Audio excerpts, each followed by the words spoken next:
multiple races. But, you know. I'd like to call our public hearing regarding our budget to order. It's October 11th at 5:30. And I'm going to turn our presentation over to our finance director, Angela Erdman. Thank you. This evening, we're going to go over the 2022-23 budget for the Manitowoc Public School District. My name is Angela Erdman. I'm the Director of Business Services here in the Manitowoc Public School District. So our goals of the presentation today, we are going to go over our primary funding calculators, which are the revenue limits, equalized land value, and membership enrollment calculations. These play a huge key in determining our main revenue source through the revenue limits for all school districts in the state of Wisconsin and including Manitowoc. So we're going to highlight the preliminary budget and then talk about key factors that impact our financial position. So starting with revenue limits in a nutshell, as I mentioned, it provides our main primary source of funding for school districts statewide. They control the revenue that the school district can generate between general, state aid, and local tax levies. So revenue limits were put in place in 1993, and since that time, it's a main driving force for determining our revenue. So the revenue caps, they're driven by a state formula that uses a 3-year enrollment average. And one thing I just wanted to note is that through the 2021-23 biennial budgets, there was no additional per pupil aid that was added through the revenue limits. So a lot of times people will talk about, or you'll hear about how there was more state aid for schools. And yes, there was more state aid, but if you think of the revenue limit as like a cup, the cup is filled to the max with both the aid and the levy. And really right now our proportion is that 69% is covered by state aid for this budget, and the remaining 31% is covered by the local tax levy. So really what happens over time when they say there's more state aid, that just means that there's a lower amount passed along to the public through the local tax levy. So that's just important to keep in mind when you hear about aid. And then what really drives additional revenue and new revenues for the district is through additional per pupil aid. So our current 3-year resident enrollment average is $48.70, and our determined per pupil revenue amount is $10,000.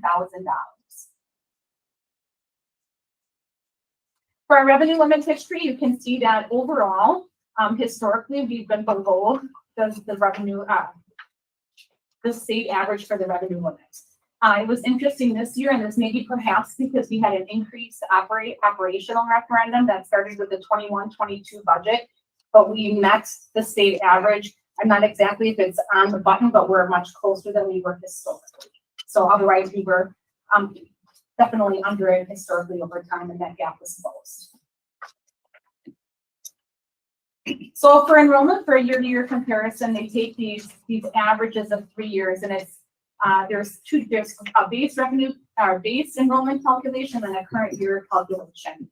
So for the year of 22-23, our membership average is 4,897 students, and that creates our base revenue for our per pupil revenue for the school district.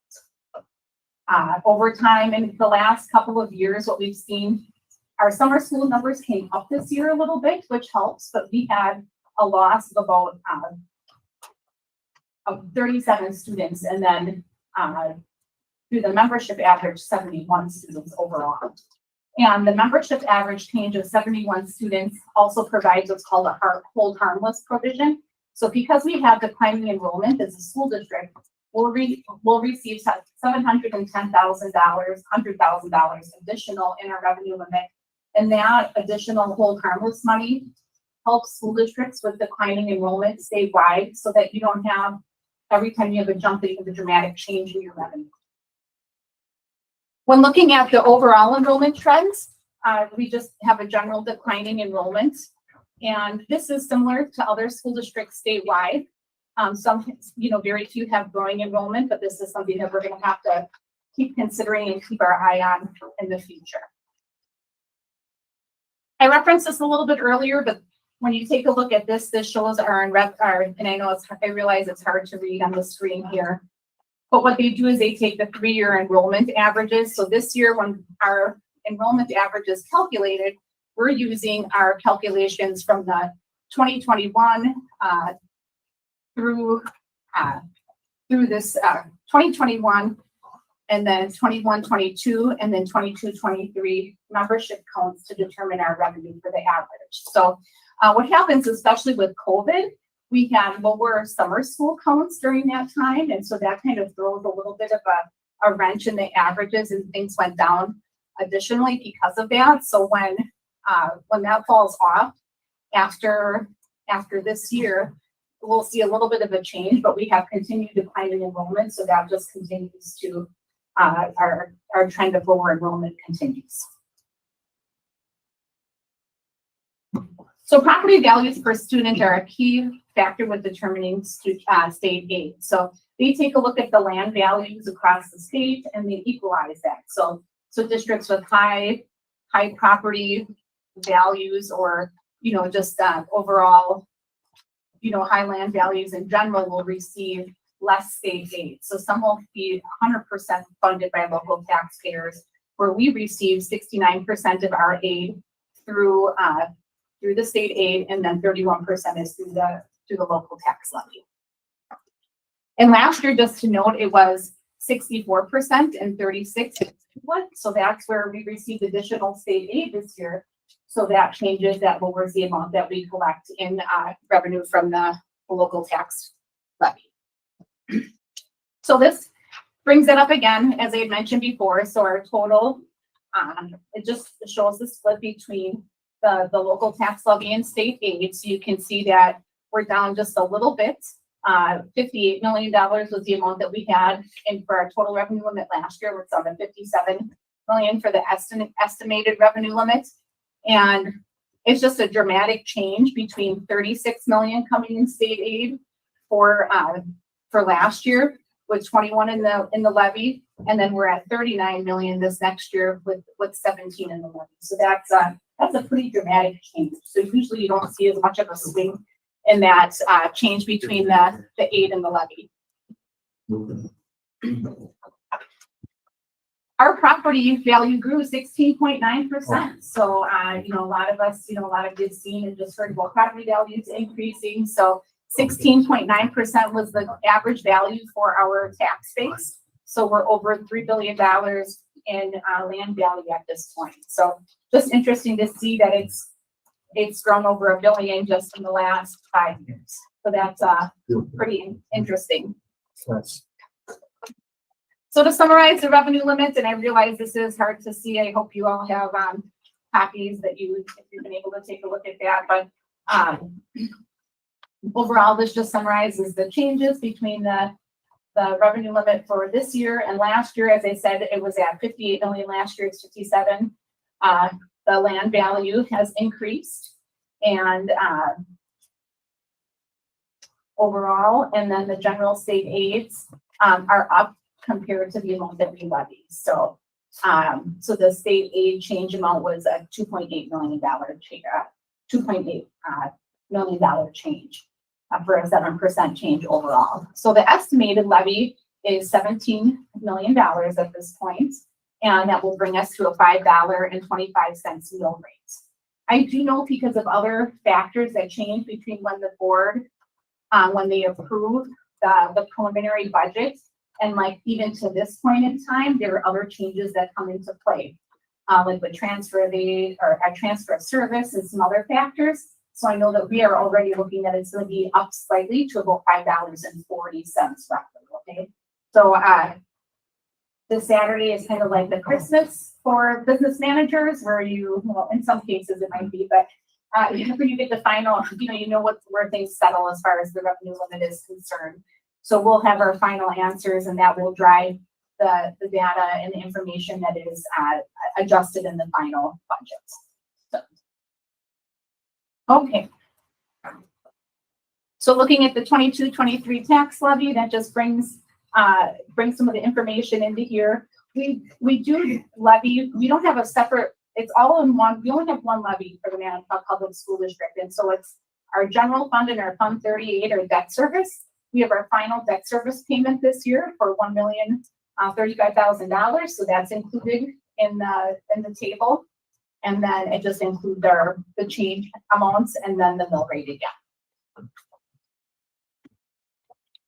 Just looking at mill rates across the state, we are substantially below our counterparts in the county and statewide. So this shows our average. And so I estimated an average of $6.47. That is just an estimate, but the data from 21-22 is actual as on file with TPI.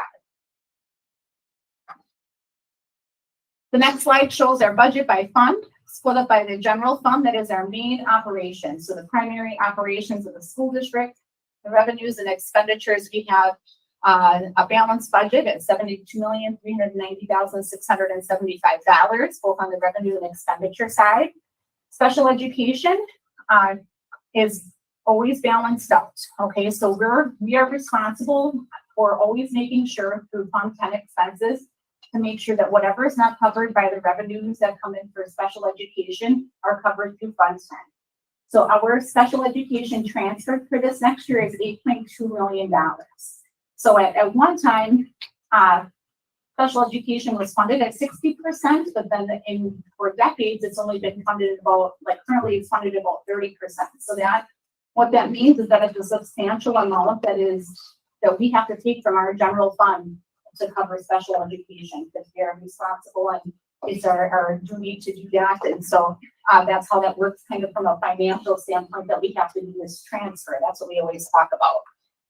Special projects fund, you'll be like, wow, why is it $100 revenue and then lots of expenditures? Special projects funds is our group fundraiser account. So we really don't use any of the funds in Fund 21 for any operations in the school district. But if special groups have fundraisers and special projects that they raise money for, we are in charge of managing it as a district for them and helping them expend that money. And so we budget for the full amount of the balance of the assets in that fund, but we never intend to spend it all. So it's kind of an odd duck in that sense. Our debt service fund, our revenues are slightly lower. So what we do is when we calculate our revenues, we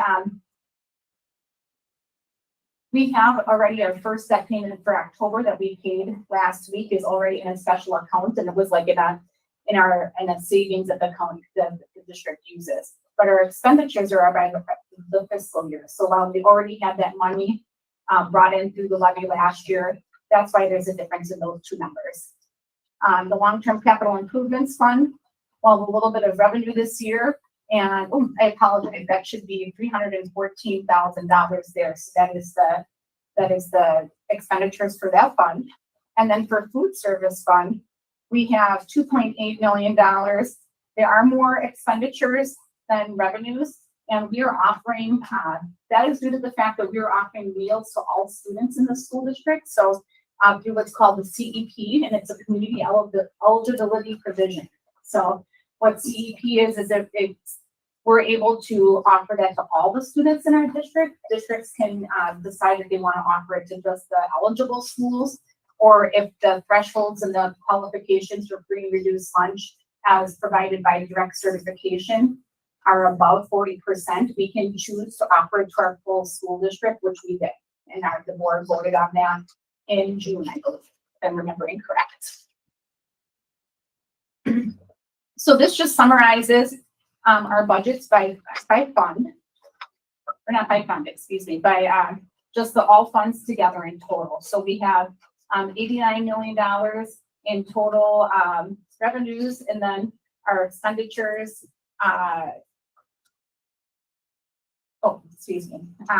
reading my lines wrong here. So the $89 million in total revenues for this year and expenditures, and much of that difference is due to the fund differences in Fund 21, in the capital improvements plan or capital improvements fund, and then also in food service. So that's why you can see that we're not planning to use any fund balance in the general fund for this year. So then the next slide shows kind of a breakdown of our expenditures. And so, or revenues first. And then, so the state sources in the property taxes are a major piece of what we have within our revenues that we bring into the district. And federal sources do make up 9%. Transfers in that relates to, like I mentioned before, that transferring from the general fund to the special education fund to cover those expenses. Then our general and special education expense by objects. Salaries and benefits make up about 76% of our expenses overall. It's very typical for them to be very close to 80%. When I had in another version of this, I had it in some of you, it might be in what's printed, it had the transfer in there. And so then it brings that percentage of salaries and benefits down more to like, I want to say like 50 or 60%. So, but then in any school district in the state of Washington, it's very typical that your salaries and benefits are the largest portion of your budget. So then the next slide shows it by function, and function is kind of how we have to code expenditures in our special accounting that we have to use to report to the state. So this just shows a breakdown of how we spend the money in different areas. And as we manage the budget, there are certain rules with how we have to transfer things around. But this provides you sort of a snapshot of our overall expenses. The largest blue area is our elementary and general and instructional budget. That's like our general main core subjects. I know it's kind of cut off there a little bit. Special education is 14.6. Next largest is buildings and central budgets and custodial and maintenance as well. Our tuition and open enrollment expense is at 9%. That's something we'll come to later in the presentation as well. So our district debt service, we use like a very, very small percent, less than 1% of our potential debt capacity because we're almost done paying our debt off. So that's something that the board will be examining. A lot of districts it's more common for districts to have debt than to not have debt. So what we can look at is the board can consider renewing its Fund 38 debt to take advantage and pay for borrow money to pay for projects and do them over a period of time if they wish to. So that's something that we'll be looking at in the future months to consider. Some other key factors I wanted to show. Open enrollment continues to be a huge factor for our school district. Right now, we have 120 students that open enroll into the school district. So parents, for whatever reason, will choose management. We'll bring students to our school district, and we're fortunate and we welcome them. However, we are losing 348 students to other school districts. So that is a main point of concern. So we, at the end of the day, we have to note this in our budget on the revenue and the expenditure side. We lose $1.9 million due to open enrollment. So that is definitely a point that we are keeping an eye on and looking to manage. The next slide just kind of shows a little bit of our open enrollment, how that's changed over time. The pandemic did have an impact on this. And, districts will always have some level of open enrollment. It's imminent from the fact that you'll have people that will just look close to another school district or have close ties to another school district. So it's, we will never be able to get away from having any open enrollment, but there are ways that we want to work to minimize that gap in the amount that we're paying and hopefully attract people to our district. So that is the goal. So for ESSER funds, this is a little bit of a detail that has been shared. This was updated in September with the balances that we have with ESSER funding. ESSER funding will mainly be done and complete and taken care of after this school year. So that is, this is just kind of the detail of that. So our remaining balance for ESSER 3 was 5.7 million and then 1.3 for ESSER 2. So ESSER 2 is being used for HVAC improvements, and then ESSER 3 was used for 3% increase in salaries, stipends for all positions, rollover of staff costs that were implemented when ESSER came in, and then There is some money set aside for commitments in 23-24, and then just some other,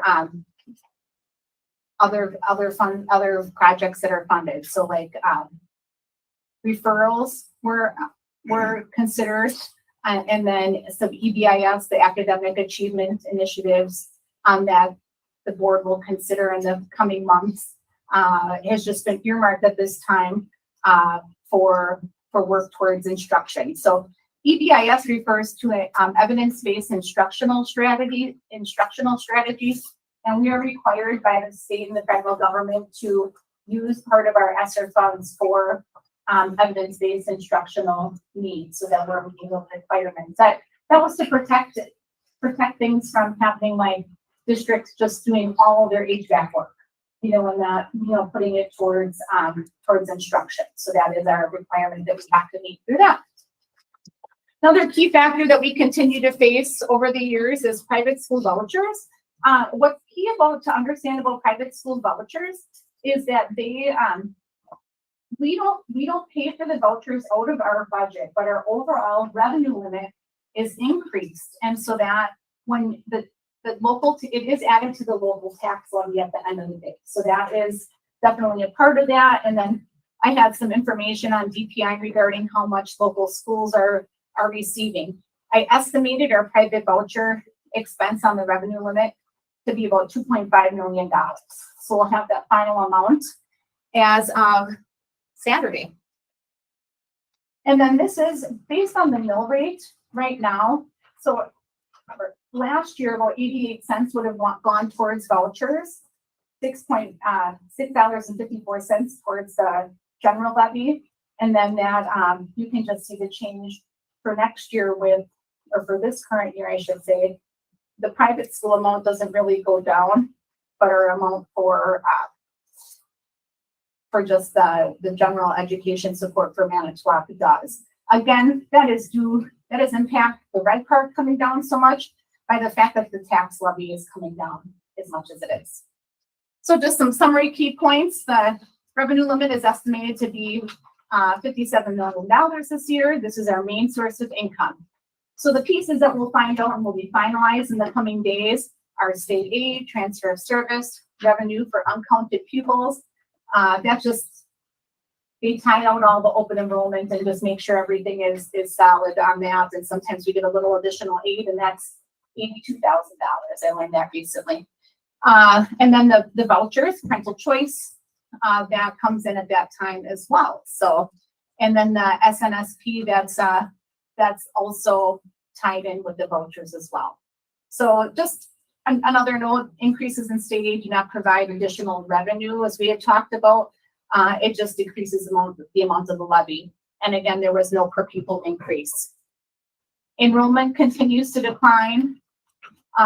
Just things we're going to keep an eye on, and we're strategizing around these things and talking about how we can work to reverse trends. We have our open enrollment expense is extensive, and that's something we need to look at and address as a district.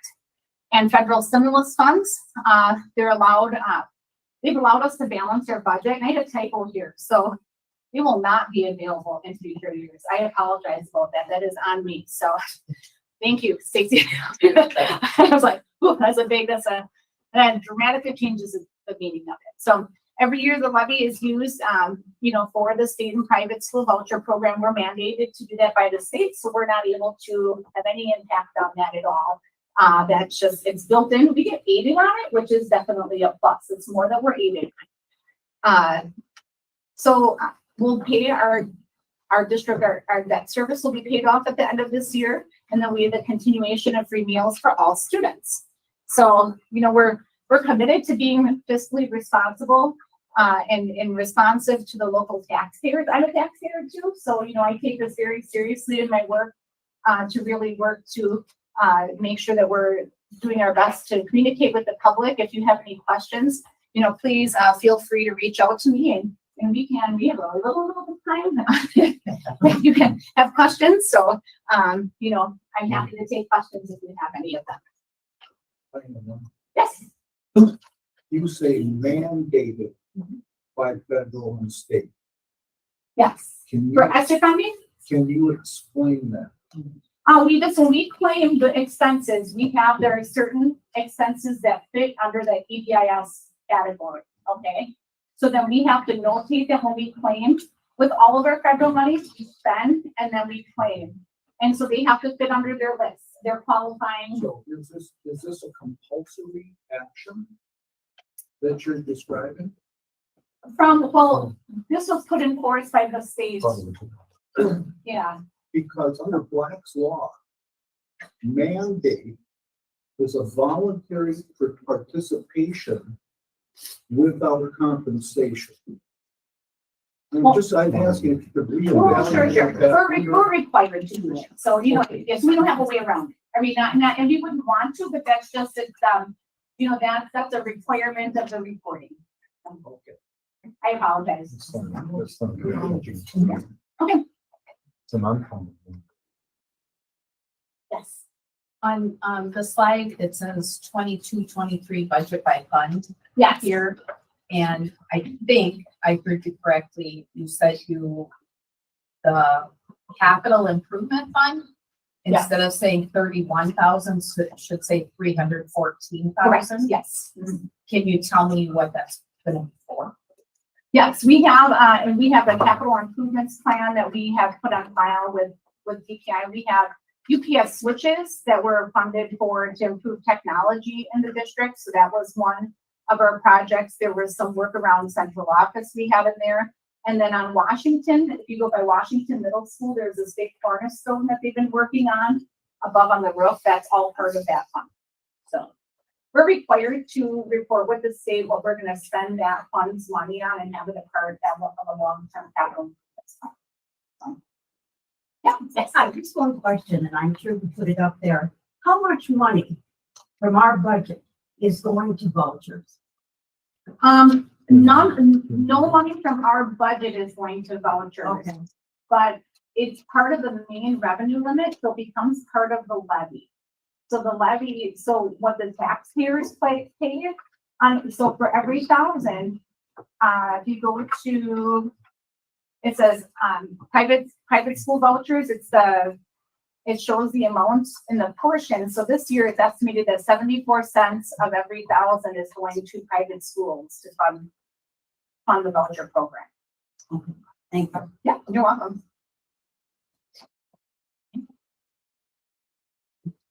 Well, thank you so much. If you have any other questions and you want to email, call, please do so.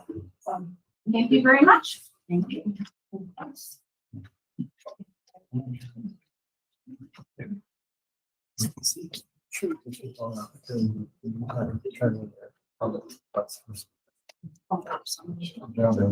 sure, but we had a meeting before, so it wasn't as easy for them to. Would be an economic. Or at least the budget. Yeah. I mean, we'll text her at 6, but if you want to do things. And if you need to come in late, that's